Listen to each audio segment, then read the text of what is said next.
શું તમારા બાળકને કબજિયાતનો પ્રોબ્લેમ છે તો આ વિડીયોને એન્ડ સુધી જરૂર જોજો. મારું નામ છે ડૉક્ટર નિસર્ગ પટેલ. હું ગેસ્ટ્રોએન્ટરોલોજિસ્ટ એટલે કે પેટ અને આંતરડાનો સ્પેશિયલિસ્ટ છું, સીડ્સ હોસ્પિટલ સુરતથી. આ વિડીયોમાં આપણે બહુ જ મહત્વપૂર્ણ ટોપિક્સ ડિસ્કસ કરવાના છે. તમારા ઘણા સવાલોના જવાબ આ વિડીયો જોતા જ કદાચ તમને મળી જશે. વિડીયો જો તમને પસંદ આવે તો આને લાઈક કરજો, તમારા ફ્રેન્ડ્સ ફેમિલી જોડે શેર કરજો, જેથી એમને આ ઇમ્પોર્ટન્ટ ઇન્ફોર્મેશન મળી શકે. ચેનલને સબસ્ક્રાઇબ કરી દેજો અને બેલ આઇકોન જરૂર દબાવી દેજો, એટલે જ્યારે બી અમે આવો કોઈ નવો વિડીયો પોસ્ટ કરીએ તો તમને એની જાણકારી મળતી રહે. गैस्ट्रो गुरु के साथ बढ़ाएं अपने पाचन स्वास्थ्य का अनुभव, जहां विज्ञान और वास्तविक ज्ञान मिलते हैं. Authentic medical health information. Gastro गुरु के संग. તમને એવું જાણીને આશ્ચર્ય થશે કે 100 માંથી ઓલમોસ્ટ 10 કે 30% બાળકોને કબજિયાતનો પ્રોબ્લેમ હોય છે. એમાંથી ખાલી 2 કે 5% લોકોને જ ખબર પડે છે કે આ કબજિયાત છે. કેમ કે બાળક નાનું હોય એટલે આપણને બરાબર કમ્યુનિકેટ કરી ના શકે, એને શું તકલીફ થાય છે તે કહી ના શકે. જો આપણને કંઈ પ્રોબ્લેમ હોય તો આપણે આપણા ફ્રેન્ડ્સને ફેમિલીને સમજાવી શકીએ કે મને આ પ્રોબ્લેમ થાય છે. જ્યારે કે બાળક કોઈ કહે નહીં આપણને અને પેરેન્ટ્સ જો બરાબર ધ્યાન ના આપે તો આ પ્રોબ્લેમ વધી જાય અને એના જ કારણે ખાલી 2 કે 5% લોકોને જ ખબર પડે છે કે આ પ્રોબ્લેમ છે. બીજા 90% લોકોને ખબર જ નથી પડતી કે આ પ્રોબ્લેમ છે. એના કારણે શું થાય કે જે કબજિયાતનો પ્રોબ્લેમ છે તે લાંબો ચાલે. જો બાળકને કબજિયાત સ્ટાર્ટિંગ ફેઝમાં ખબર પડી જાય તો ખાલી ફક્ત ખાવામાં થોડા ફેરફાર કરવાથી, થોડી કસરતો કરવાથી આ પ્રોબ્લેમ એકદમ 100% સારો થઈ જાય, કોઈ દવા વગર. પણ જો આ લેટ ખબર પડે એટલે 6 મહિના, વર્ષ, 2 વર્ષ પછી તો આ જૂના કબજિયાતમાં તબદીલી થઈ જાય છે. જેના કારણે બાળકોને ઘણીવાર 2 વર્ષ, 3 વર્ષ અને ઘણીવાર એ લોકો અડલ્ટહુડ એટલે પુખ્ત વયના થાય ત્યાં સુધી એમને દવા લેવી પડતી હોય છે. અને એમાંથી 20% લોકોને એવું હોય કે જીવનભર કદાચ દવા લેવી પડે.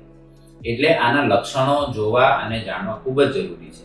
આના પેરેન્ટ્સે એમના બધા નાના બાળકો એટલે 5 વર્ષ કરતાં નાના બાળકોમાં આ વસ્તુ બહુ જ ધ્યાન રાખવી જરૂરી છે. ઘણીવાર જ્યારે અમે આ વાત કરતા હોય તો પેરેન્ટ્સ જે એવું કહેતા હોય કે સર એવું બધું ટોયલેટ ને બધું કોણ જોવે, તો આપણે એવું ધ્યાન રાખવું જોઈએ કે બાળક જ્યાં સુધી 3 કે 5 વર્ષનું થાય છે ત્યાં સુધી તમારે એમને જાતે ટોયલેટ લઈ જાઓ. તમે એનો ટોયલેટનો શેપ, કલર એ બધી વસ્તુ જુઓ, જેનાથી તમને ખ્યાલ આવશે કે બાળકને મારા કોઈ પ્રોબ્લેમ છે કે નહીં. આ વિડીયોમાં આપણે એવું જોઈશું કે કોઈ બી બાળકને જો કબજિયાત હોય તો એના શું શું લક્ષણો હોઈ શકે. આવનારા વિડીયોમાં આપણે એના કારણો જોઈશું, એ કેમ થાય છે એવું સમજીશું અને એની માટે આપણે શું શું ટ્રીટમેન્ટ કરી શકીએ, ખોરાકમાં શું ધ્યાન રાખી શકીએ, એ બધી વસ્તુ જોઈશું. તો આ આખા વિડીયોની સિરીઝ છે, તો બધા વિડીયો ખાસ કરીને તમે જોજો. હવે આપણે એક સિમ્પલ પોઈન્ટ સમજીએ.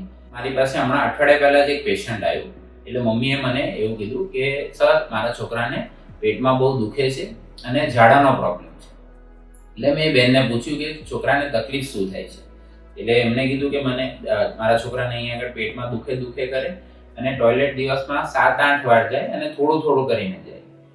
મેં લોકલ ડૉક્ટર પાસે ઝાડાની દવા લીધી, પણ એના કરતાં બી એ પ્રોબ્લેમ વધી ગયો, સારો નહીં થયો અને પેટમાં દુખાવો વધી ગયો. તો આપણે ઘણીવાર એવું સમજીએ કે મારું છોકરું 5-6 વાર 7 વાર ટોયલેટ કરવા જાય છે તો એનો મતલબ કે એને ઝાડા છે. પણ ઝાડા ક્યારે કહેવાય કે જ્યારે પતલા પાણી જેવા થતા હોય અને વધારે ક્વોન્ટિટીમાં થતા હોય. એમાં જો લોહી આવે, ચિકાસ આવે તો આપણે એવું સમજી શકીએ કે આ ઝાડાનો પ્રોબ્લેમ છે. 50% છોકરાઓને જ્યારે કબજિયાત થાય ત્યારે આપણી જે ટોયલેટની જગ્યા હોય એના ઉપર આ રીતે મળ ચોંટી જાય. એ જ્યારે મળ ચોંટે તો એની આજુબાજુમાંથી થોડો લિક્વિડ ચરક જેવો ટોયલેટ એટલે આટલો સંડાસ થાય અને ઘણીવાર એ જે બાળક છે તે પોતાની ચડ્ડીમાં બી ટોયલેટ કરી જાય અને ખબર ના પડે. આપણને એવું લાગે કે આ ઝાડાનો પ્રોબ્લેમ છે એટલે તમે દવા ઊંધી આપો, એનાથી કબજિયાત ઓર વધશે. એટલે તમારે આવા નાના લક્ષણો ધ્યાન રાખવા જરૂરી છે.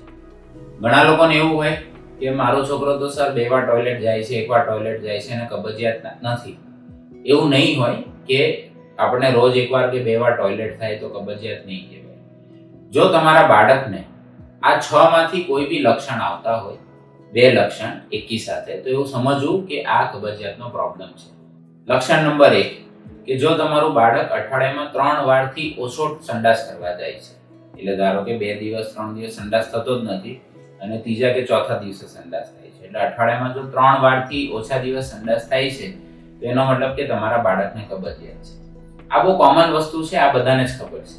તો આવા જે દર્દીઓ હોય કે આવા જે પેરેન્ટ્સ હોય એ બાળકને લઈને જલ્દી પહોંચી જાય છે. પણ મોટાભાગના પેરેન્ટ્સને એવું લાગે કે એક કે બે વાર ટોયલેટ થાય છે એટલે નોર્મલ કહેવાય. એટલે એ લોકોને એવું ખબર નથી પડતી કે મારા બાળકને કબજિયાત છે કે નહીં. એટલે બીજા 5 લક્ષણ ખૂબ જ ઇમ્પોર્ટન્ટ છે.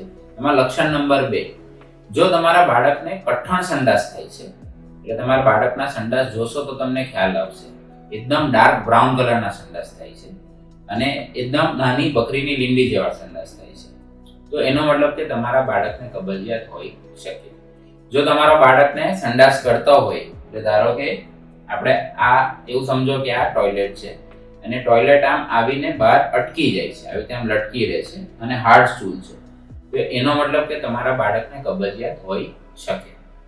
આપણે ઘણા પેરેન્ટ્સ એવું ભૂલ કરતા હોય કે આપણા જે પુખ્ત વયના એટલે અડલ્ટનો ટોયલેટ અને બાળકના ટોયલેટને સરખો ગણે.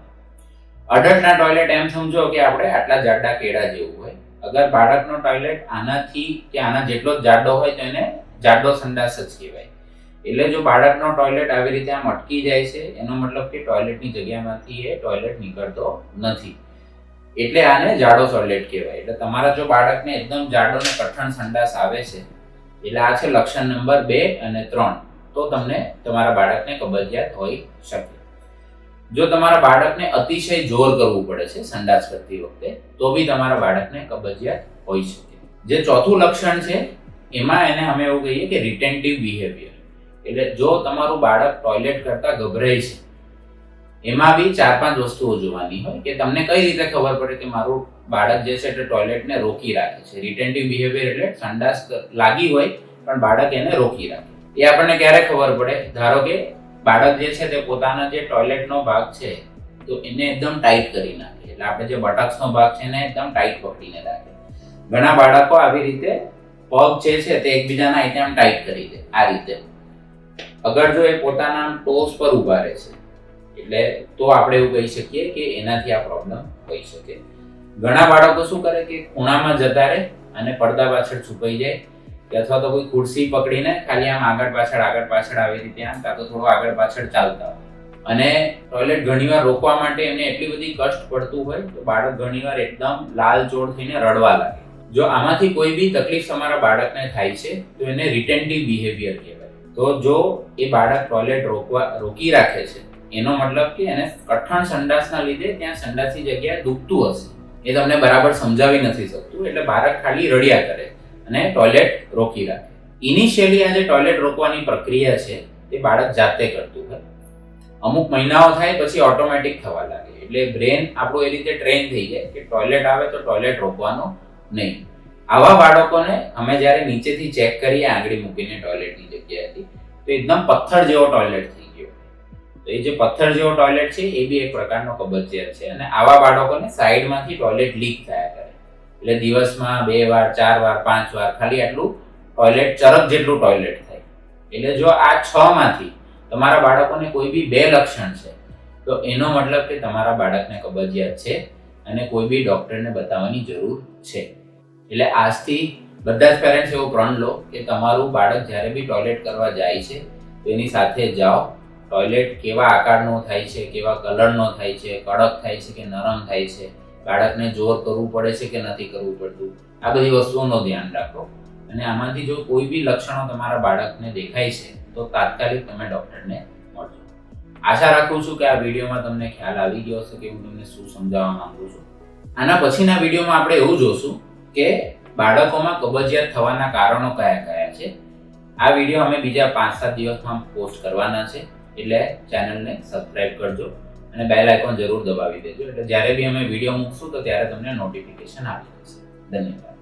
जो भी ये वीडियो देख रहे हैं और उनको गुजराती समझ में नहीं आता तो हमने ये सेम वीडियो हिंदी में भी बनाया हुआ है. आप प्लेलिस्ट में सर्च करोगे तो आपको सेम वीडियो हिंदी लैंग्वेज में सुनने को मिल जाएगा.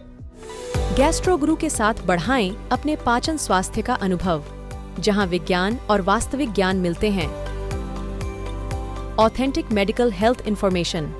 गैस्ट्रो गुरु के संग.